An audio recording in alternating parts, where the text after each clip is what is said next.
조혁 증인 언제 입국했죠?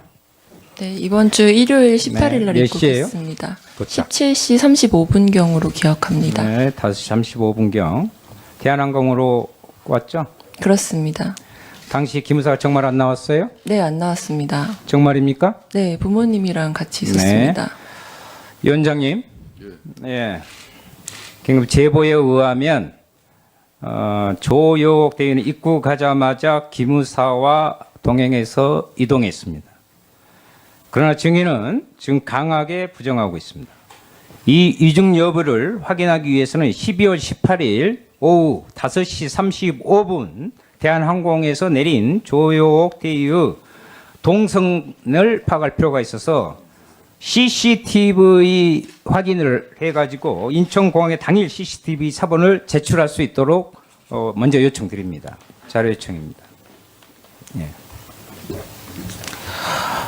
조혁 증인, 네, 저도 목포에서 왔어요. 제 자녀도 그런 계통에 하고, 근데 여전히 거짓 부분으로 상당히 많이 느껴져서 확인하고자 합니다. 네, 언론 인터뷰 당시에 의무동에 근무했다고 하는 걸 다시 생각하니 아니었다. 4월 22일부터 인수인계 기간이었다 답했어요. 그렇습니다. 지난번 의무실장은 2014년 4월 16일 박근혜 대통령이 중앙재난재해대책본부를 방문했을 때 뭐 간호장교도 의무실장 등과 함께 했다. 의무실장 그렇게 이야기를 하고 있고요. 대통령이 청와대 외부 일정에서 간호장교는 의무실장하고 같이 수행하죠? 보통. 외부 일정 말씀이십니까? 아니 대통령이 외부 일정할 때 의무실장이 같이 간다고 했을 때. 예, 의무실장이 동행합니다. 그러면 조혁 증인 말대로 조혁 증인이 의무동이 아닌 의무실에 근무했다면 네, 당일 수행은 의무동에 근무했던 신보라 대위가 수행을 했겠네요. 그렇죠? 국내 일정의 경우에는 간호장교는 동행하지 않습니다. 아니 외부 일정에 동행한다고 했잖아요. 외부 일정, 청와대 내부 말고. 의무실장이 동행하고 간호장교는 동행하지 않습니다. 아, 동행하지 않는다. 대통령이 청와대 외부에 나가서 갑작스러운 상황이었는데 의무실장만 나오고 간호장교는 수행하지 않는다. 이게 매뉴얼이에요? 네, 국내 행사의 경우에는 그것이 매뉴얼 의무실장한테 확인하면 됩니까? 네, 그렇습니다. 지난번 청문회 신보라 대위는 4월 16일 세월호 참사 당일 박근혜 대통령을 본 적이 없다. 그럼 조혁 증인이 아니면 신보라 증인 둘 중에 하나가 거짓말을 하고 있는 건데 본 의원이 보면 조혁 증인이 거짓말하고 있다는 생각밖에 안 든다 이 말이에요. 조혁 증인. 지난 20일 전이에요. 11월 30일 언론 인터뷰에서 의무동에서 근무했다고 했죠. 그렇습니다. 인수인계 중이었다고 그러니까요. 얘기했습니다. 그런데 아까는 의무동이 아닌 의무실이라고 말을 바꿨어요. 그렇습니다. 20일 만에. 조혁 증인. 세월호 참사 당일 사고 소식을 언제쯤 들으셨죠? 그때 거의 점심시간 때쯤이었던 것 그때 같습니다. 심정 어땠어요? 안타까운 기억에 남는 큰 사고였죠? 그렇습니다. 네. 11월 30일 조혁 대위의 그 증인의 언론 인터뷰에 봐보세요. 조 대위 의무대가 근무한 건 그렇다.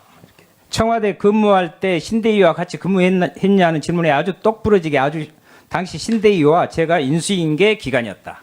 청와대는 의무동과 의무실 두 개로 나뉘었는데 인수 기간 후 각자 다른 곳에 일했다라고 답변하고 의무동에서 근무한 것이냐 그 질문에 그렇다 하고 답변한 20일 전입니다. 신대위는 의무실에서 근무한 거 아니냐는 추가 질문에도 신대위와 당시 의무동에서 인수인계 기간이었다라고 명확하게 답변합니다. 누가 봐도 인터뷰 당시에는 명확한 기억을 가지고 대답했다고밖에 보지 않습니다. 예. 그런데 이제 와서 당시의 기억이 잘못되었다고 이야기할 수 있어요? 그 언론의 집중이 자기가 이야기해놓고 20일 전에 지금 인터뷰예요. 증인.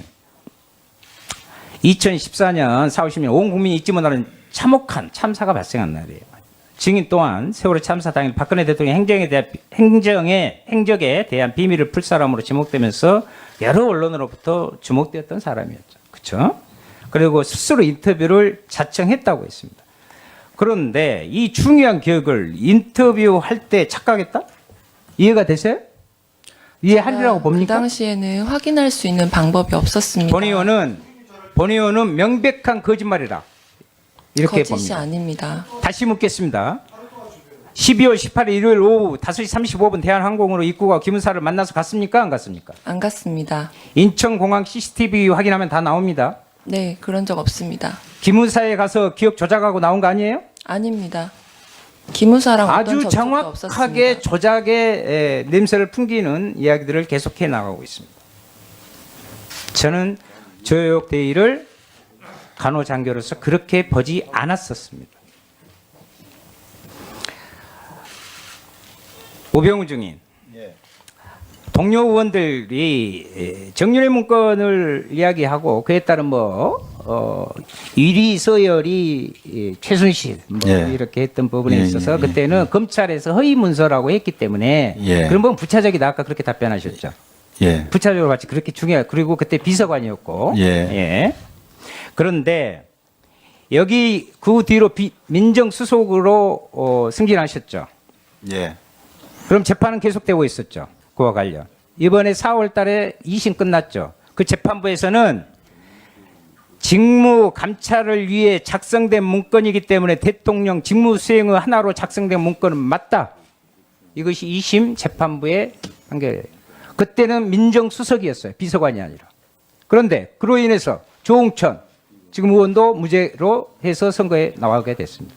지금 증인은 그때는 민정수석이면 재판이 진행되고 있는 부분을 계속 지금 허위 문서니까 아무것도 아니다 이렇게 허위 은폐하려고 하고 있고 그렇다면 직무유기에 해당하는 게 명백히 이 재판부의 판단으로 지금 확인된 거예요. 지금 유출 부분이 기소가 돼서 유출이냐 아니냐 그 부분이 지금 지금 아까 여러 동료 의원들이 질문을 했을 때 검찰에서 정윤의 문건을 허위라고 했기 때문에 그 부분에 대해서는 난 신경 안 썼다. 그건 부차적인 문제였다. 계속 그렇게 발언을 했는데 그 법원에서 이 판결을 내렸단 말이에요. 민정수석 때. 이게 무슨 말이에요? 그 법원 판결은 유출 부분에 관한 판결입니다. 예, 윤수아 의원 수고했습니다. 다음 재보충 질의 때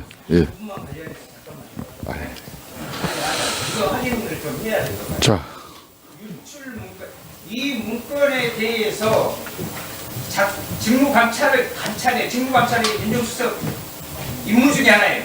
작성된 문건이기 때문에 대통령 직무 수행 하나로 작성된 문건은 맞다 하고 재판부가 이렇게 판단을 해서 판결을 내렸단 말이에요. 근데 그것이 유출이라고 무슨 이야기예요? 이 문건에 대해서 얘기하고 이렇게 되는 거예요. 아니 유출 사건에 대해서 기소한 결과 재판 결과란 말씀입니다.